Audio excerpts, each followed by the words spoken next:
Hello, this is Lucas. Welcome back to another Java tutorial.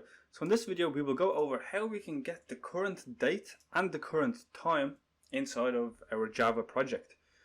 So the first thing is, by default Java does not have a built-in date class, but we can import the java.time package, and this works with the date and time API. So we can import that firstly. So we just have to import java.time. Now there are a couple of things that we can import. So for example, we can import the local date, and with this we can get the current date, but we can also get the current time and the current date and time. So I'm just going to import everything from here. So the first thing is that we need to do is we need to create ourselves a date object. So the first thing that I'm going to do is we're going to get our current date. So what we're going to do is we're going to do local date, and I'll just name this date. We can name this anything. Then we will equal this to the local date, and then we have to call a method called now. Now we'll just get the current date or now. Now as in now time or now date. Now, if we just simply print this out,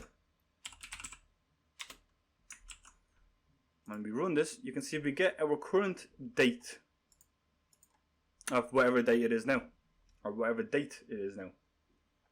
So that's the first part. The next thing that we can do is we can get ourselves the time. So for this, we need to create ourselves a new object called local time. We can name it something again, so I'll just name it time.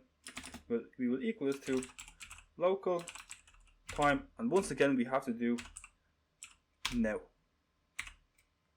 Now if we print this out, we run this program, you can see we will get the current time. So this is the hours, minutes, seconds, and then this is milliseconds. So if I run this again, you can see that this does get updated. Now let's say we want to get the current date and the current time. Well, we can do that. We can do that. So let's do local date, and then we do time. And then we can just name this anything. So I'll name this current date time. Then we will equal this to local date time. And very important, we also have to do now, so we can get the current date and time. And then if you just simply print this out, you pass in the name, so current date time that we have specified here. Now if we run this, you can see we get the current date, which is this here, and then after the T we get the time. So this is the time once again.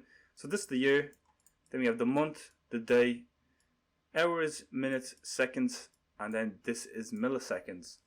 So that's about it. That's how we can get the current date and the current time. And I hope this video has helped, and I'll see you in the next one. Peace out.